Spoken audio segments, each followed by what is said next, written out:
Vamos falar de esporte então. Boa tarde, Rafael. Oi, Poliana, boa tarde para você, boa tarde ao amigo de casa. Bom, vamos começar falando então um pouco do balonismo. O Campeonato Brasileiro de Balonismo chegou a Rio Claro, começou ontem. Isso mesmo, o primeiro dia de disputas do Campeonato Brasileiro de Balonismo já começou, foi ontem à tarde. Muitos balões já partiram ali do aeroporto municipal.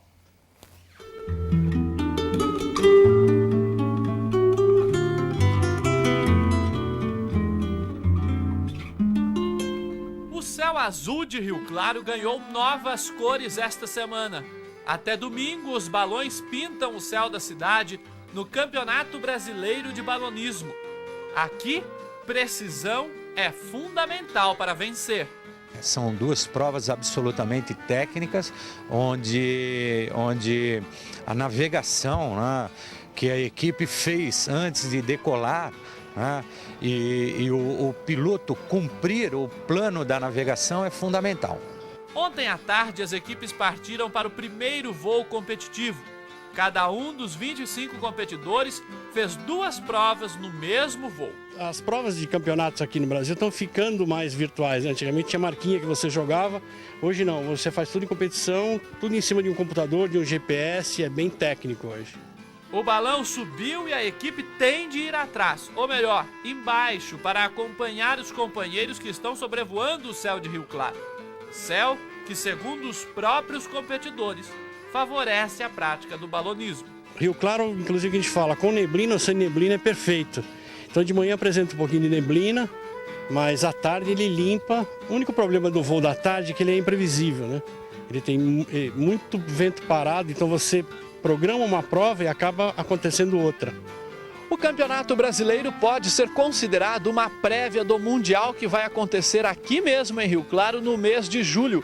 Até porque dos 25 competidores que estão aqui na cidade por esses dias, 21 são brasileiros, mas 4 deles são norte-americanos. As provas são muitas, né? O que a gente espera é que o diretor de prova ele favoreça, né, nós pela plástica do balonismo e ele dê, né, uma decolagem coletiva todos os dias aqui no Aeroclube.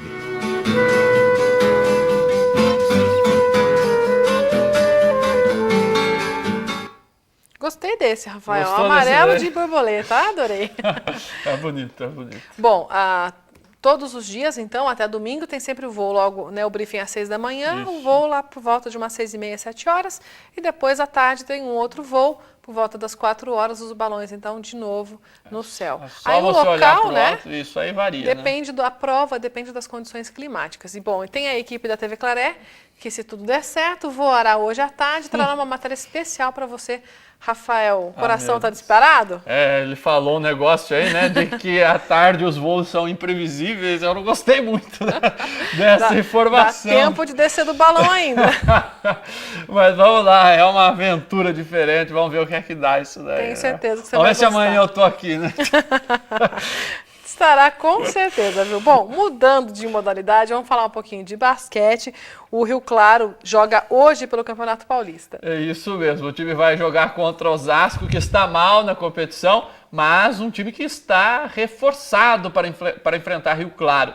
Já o time do Rio Claro Basquete tem alguns desfalques aí que preocupam um pouco o técnico Marcelo Tamião. Hoje à noite, o Rio Claro Basquete tem um jogo decisivo. A equipe viaja a Osasco agora à tarde para enfrentar o time da casa. Faltam 3 rodadas para terminar a fase preliminar do Campeonato Paulista. Marcelo Tamião já faz as contas, afinal, Rio Claro só depende de si para avançar para a etapa principal. A gente tem hoje 2 derrotas, né? Se a gente conseguir vencer as 3, a gente está com o título ainda. Vencendo 2 partidas, dependendo dos resultados, ainda nós somos primeiro. Antes do último treino, Tamião chamou todo mundo para conversar. Ele vai ter de remanejar suas peças para a partida desta noite. São 2 desfalques certos, Luizinho e Estevão. Eles se machucaram na partida do último sábado contra o América de Rio Preto. A gente tem que motivar a equipe toda, né? Fazer com que a equipe jogue do mesmo jeito que vinha jogando com os 2 atletas machucados. E a gente precisa pôr em prática algumas coisas aí com relação ao jogo lá de Osasco. Aqui nós fomos muito bem, vencemos de 20 pontos, mas o campeonato mudou bastante. Eles contrataram 2 atletas que estão no NBB, que estavam no NBB, né? E a gente está fazendo um planejamento de jogo aí para que a gente não seja surpreendido. Muito bem, não Rafael. pode ser surpreendido. Essa é a palavra de ordem no Rio Claro Basquete. O time precisa fazer a sua parte, só depende de si, né, Poliana? Isso é bom, porque assim o time não fica nessa preocupação de saber o que será que está acontecendo no outro ginásio e tal. Então o time precisa fazer a sua parte. Fazendo a sua parte, o Rio Claro consegue a vaga na fase principal do Paulistão. E só lembrando que sábado tem jogo em casa. Jogo em casa contra o Santo André, às 6 horas da tarde, no Felipe Caran, e depois, no meio da semana, a última partida contra a Assis, que na verdade é o grande concorrente aí de Rio Claro por essa vaga. Bom, e agora é hora de falarmos de Copa do Mundo.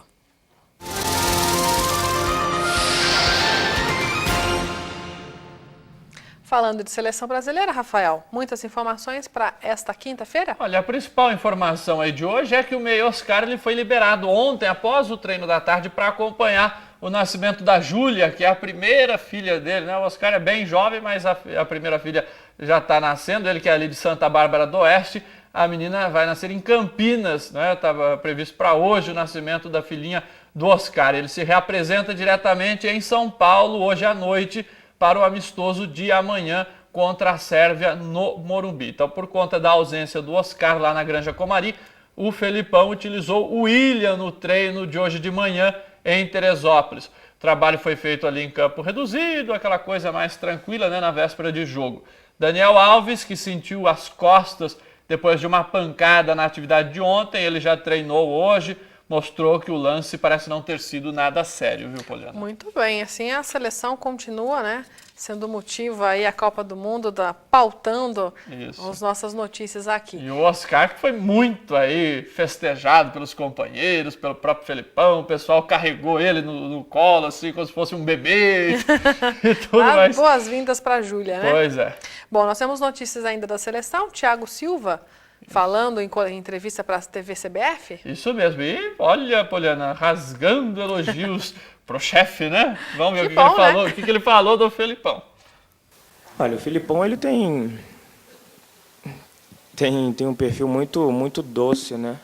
Ele é um cara amigo, é um cara parceiro, um pai, sabe, em momentos difíceis que você está passando, mesmo na sua família fora daqui, você chega para ele, você conversa, ele te dá essa abertura, essa liberdade, te dá dicas. Eu acho que isso é importante. Não é à toa que todos os jogadores que foram campeões com ele em 2002 falam bem, não tem um jogador que fala mal. Então isso mostra a pessoa e o treinador que ele é. E para a gente é um orgulho ter um cara dessa maneira, um cara vitorioso e um cara que sempre nos empurra para frente, né? Porque às vezes tem treinadores que ao invés de te empurrar, de te dar força, te joga para trás, para baixo. Isso não faz parte do Felipão, muito pelo contrário. Olha, eu concordo com o Thiago. Você acha que o Felipão Silva no esse doce? Não, doce não sei, mas que ele tem cara de paizão, ele tem. Bem bonachão, com aquele bigode. Ele tem, mas que ele pega no pé, ele pega. Mas eu acho que o grande mérito aí do Felipão é que ele é um cara coerente, né, Poliana? Ele não pode manda deixar recado, de ser humano, né, sim, Rafael? E é muito interessante, eu estava vendo a entrevista ao vivo agora dele na hora do almoço, a coletiva, e foi perguntado sobre o trabalho das psicólogas. Ele levou 3 psicólogas lá para concentração e o que ele quer? Ele quer que as psicólogas deem a ele um perfil individual de cada atleta para ele saber como lidar com cada atleta. Ou seja, é um treinador com uma bagagem que não tem igual. Eu acho que, olha, se o Brasil vai ficar campeão do mundo ou não, é uma outra história. Mas que a gente não está vendo aquela papagaiada que foi em 2006, que ficava todo mundo em volta da seleção lá na Suíça se preparando para a Copa da Alemanha, ou mesmo aquele cão chupando manga que era o Dunga, né, em 2010. O Felipão, ele tem ali aquele perfil dele, né, de linha dura, mas ele certamente é muito mais coerente. Boa tarde, até amanhã. Valeu, Poliana, uma ótima tarde a todos, até amanhã. E o Direto da Redação fica por aqui. Uma boa tarde para você.